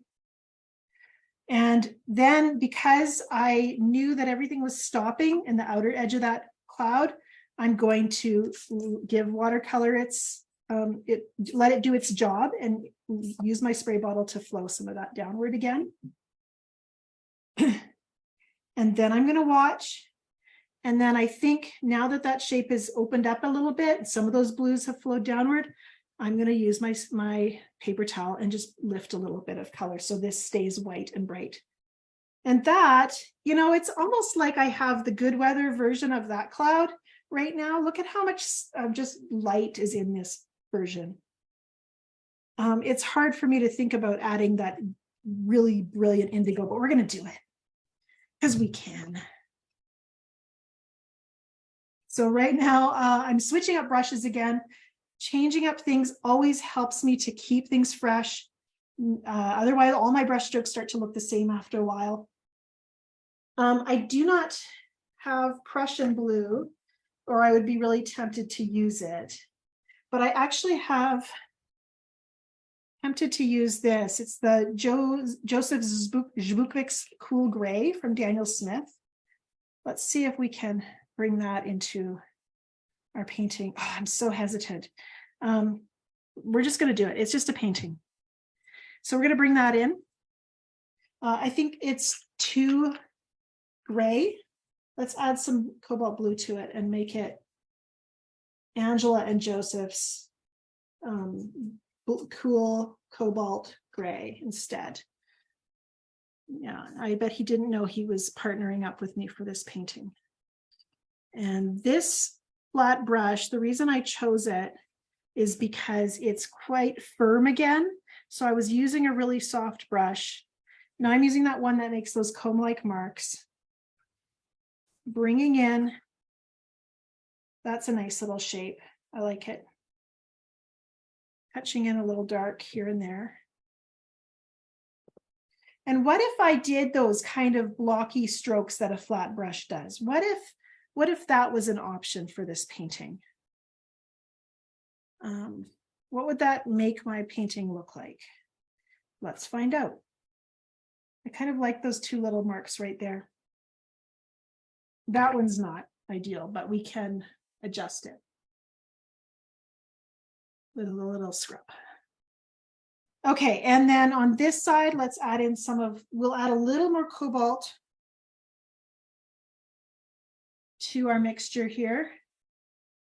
Oh yeah, isn't that a pretty color? And we'll just break up that shape. There's some moisture here, so it's got some soft flow. There we go. See, isn't that pretty? And yeah, that's a nice brush stroke, but it's all by itself. So you can see how it just took over the entire painting. Look at that. One brush stroke just can do everything.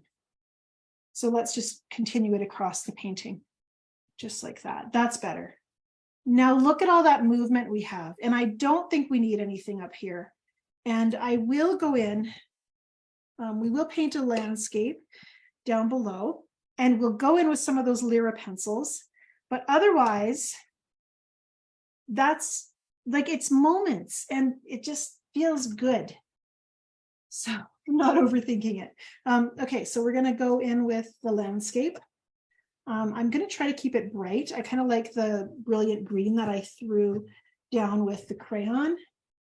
So I've got a phthalo yellow green that's from Daniel Smith. So we can think about maybe whatever sun is shining down onto this cloud is also shining on parts of the landscape. And then in other parts of the landscape, we've got maybe a shadow being cast by those big clouds. And so we can use some of our blue mixed with the yellow green to make a kind of shadowy green and bring that in. And so suddenly we now have a bit of a landscape. Once this is dry, what I did with this one is I actually used the Lyra crayons. And let's see here. There's kind of a teal here. We'll drag that across. And I always think of the landscape as having a lot of diagonals where I live because there's these rolling hills. And so they'll be sloping in various directions. So even just those kind of little diagonal lines can really do a lot. Then I can come back with, I've got a kind of turquoise color. It's called True Blue. And maybe I want to just draw a few little interesting lines inside of my clouds. And I keep a really loose grip on the crayon. I don't want to be about precision. Maybe I want to think about there being some puffy clouds kind of radiating off. And I'm actually so casual about this right now. I'm drawing loops and spirals, and I can get away with it. I'm trusting my instincts to be able to sketch in this way. There was a purple I used from this set. We'll throw that in. Sometimes the Lyra colors kind of push the pigments, so you'll actually have a lighter little line. And other times they dissolve just a little bit. They're a little bit firmer than I don't know if you've ever used the Neo Color water-soluble crayons, but they're a little bit firmer than those, I think. I'll put a little pop of that purple down here too, just because it's really pretty. That could be a fence or some bushes. Put a few little dots. Orange is really nice to put into the landscape down here too. It kind of contrasts with the blue, and so it will really bring the eye into the painting in that way as well. And but I mean, just look how much fun that energy is. It's just kind of alive. I'm going to add some spatter because we have not done that yet, and it just feels like it wouldn't be an Angela workshop without a little spatter. Am I right? A little bit here, a little bit up here. It's the lavender, so it's really kind of blending in really softly. I could actually choose a blue, a turquoise maybe, or this horizon blue from Schminke. I could even spatter in orange, like there's no rules. Whoever wrote the rule book is out of style, basically, because whatever was trendy, prior that everybody thought we should do, that gets changed all the time. So, we got to throw our rule books away and do what feels good for us. It would be it would be easy to want to add more of these rich darks, and I think this is the Joseph Ishbukvik's Cool Gray, and we can just grab, a little bit more. And we're doing that wet and wet thing again, where we're getting those soft edges, but a brush stroke that kind of stays in one place. And that's, again, as the drying time commences, you get those marks. So you can create some really beautiful lines at this stage with a nearly dry brush and some a little bit stickier pigment. And I'm probably going overboard with the lines. I should give myself, I had an artist friend who said she would let herself, if she was doing a really gratifying mark, she would let herself do 3. And I could see that being a thing when you start to make these marks that just feel so good. And the next thing you know, you've got 25 of them and they're just too busy. So it's a good idea to kind of hold back a little bit. These will be included in your worksheets so you can get a closer look at them. And I know for me, one of the things that has really helped my artistic practice is to actually do that, to follow other artists who are doing things that are different from me, and to really notice little details of what they're doing and think, I wonder if that's a technique I could apply to my own creative practice.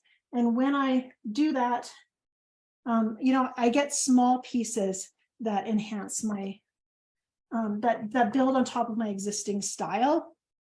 And I think especially because for as long as I've been painting, I'm not sure why I'm using purple, but I just felt like I needed to. And that brilliant green is really fun. So we'll use that to paint our landscape here too. But I just feel like since I've been painting for so long, generally, if I take a course or learn from someone, I'm not going to learn something that's going to transform my entire creative practice, but I will learn smaller pieces that can be built on top of what I already know. And those small pieces can be really transformative. So it doesn't always have to be, we're just going to put a massive dark trees here. So it doesn't always have to be something big that you're taking away from a class or a workshop or an instructor, or or even a sample painting like this. But you'll take away things that can benefit your painting in small ways that turn out to be cumulative and make a big difference. We're running low on time, but I do want to take more questions if you have any. Just side by side, let's do a little comparison and talk about these paintings. And then as I see any questions pop up, I'm happy to answer them. And I'll stay as long as is needed to do that. So the time whizzed by, hey, but we got a lot done. So we'll just set that aside. So these are the 2 that we painted today. I just think this is such a mirror for my artistic practice, because I tend to go into things wanting to be close and literal to the original painting. And especially in this desire to want to be able to interpret my subject, I want to be accurate. I want to get that sense of those puffy, thick clouds that we get here. And yet the joy and the freedom I feel when I start to do something like this, I can't even put into words. So I love the fact that in my own personal creative practice, I get a place for both of those things. And I don't have to decide which one I like better necessarily. I do feel like this painting could benefit from a little more contrast in the darks. It might be something that, and this is already mostly dry, so it could be a good idea to maybe build up just a few more layers in this area. If you are working on a painting like this and you decide to come back after it's dry and add these layers, what you want to think about doing is keeping your colors consistent to the original painting. That will be one way of keeping it from looking overworked and muddy. So when I place color over top of this area, unless I have a really good reason, like the color's way too bright, I try to keep the colors the same as the original colors that are on that part of the page. So I'd paint opera pink over the opera pink area. The exception to this is if I had the opera pink is just too bright, I want to tone it back, then I might wash over a color that's a complementary, a cool blue. Obviously, I don't think I would use, well, it's kind of, I think the complement to opera pink would probably be like a teal, maybe turquoisey color. And I wouldn't, but I probably wouldn't go full on like a greenish teal. I'd go with a bluish one. So I'd build up some of those darks that way. Then the, let's see here. And I take my time. I really try to blend out my edges. So I place a dark shape. And then I make sure that it has a place to go to. So that looks very, very dominant. And so this area is already a little damp because I've already been working there. But then I just work at kind of blending so that it looks kind of seamless. And if you're trying to make something look seamless, sometimes what you need to do in this area is maybe take some of those same colors that are in this part of the cloud and draw them down and just kind of weave those two areas together. And then you start to get that look that you can't tell which layer, what happened in which layer. So you do have that space. I mentioned that I might consider putting some of those lines into my painting over here.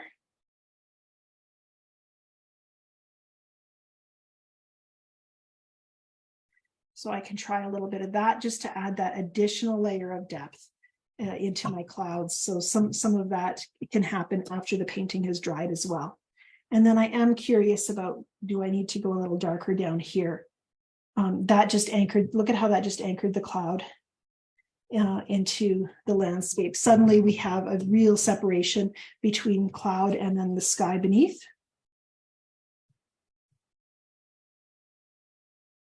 And I think that's going to be help my painting to be stronger as well. So those are just different things that I would look for and notice as I looked at this version. One thing to really remember, and I would really encourage you with this, is most of the time when you stop a painting and you think I'm almost done, when you come back to it, commit to that idea of being almost done. So don't spend hours adding additional details. It's often just a couple of little things that can make a big change and really give that painting a powerful and finished look. One example would be over here, this little cloud that we painted will look more dimensional if I just add a little bit of a stroke of color over top of it. So now we have kind of two value shifts in that shape of that cloud. And so little things like that help your painting just take shape. And I just want to encourage you with that. Be observant. Good observation is what's going to make this painting feel stronger. Although I really like my commitment to playful additions.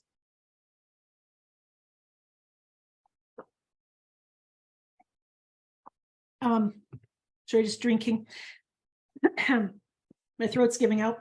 And also, so be observant. And then be interpretive and give yourself room to do both.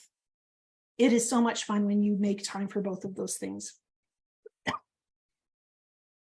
Okay, switching over the camera, and I'll just say a final goodbye as we wrap up. Okay, so I just want to remind you how this is all going down. As soon as we wrap up here, Zoom goes into processing the video recording that we've done. So you can wait for that. It processes it, it takes forever, and then I upload it to the website. And from there, I will send you an email and let you know that the recording is available.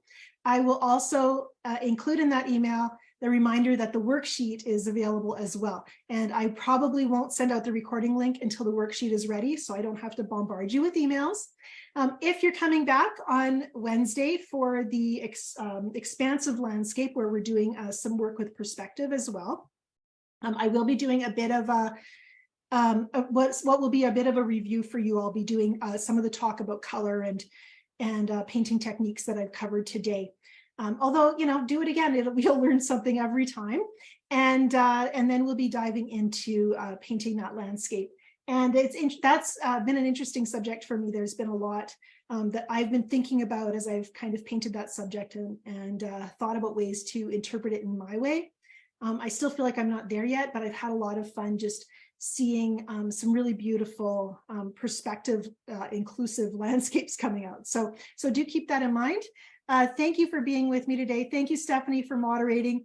Of course, your job was pretty easy today. Hey, everybody was just so well behaved and focused. And I just appreciate all of you for being here and just for kind of taking part in this way of approaching watercolor and landscape painting, and in a way that hopefully you feel like it's giving you room to develop in your pace, because that's really all we can do. I cannot choose to learn faster than I am able to learn.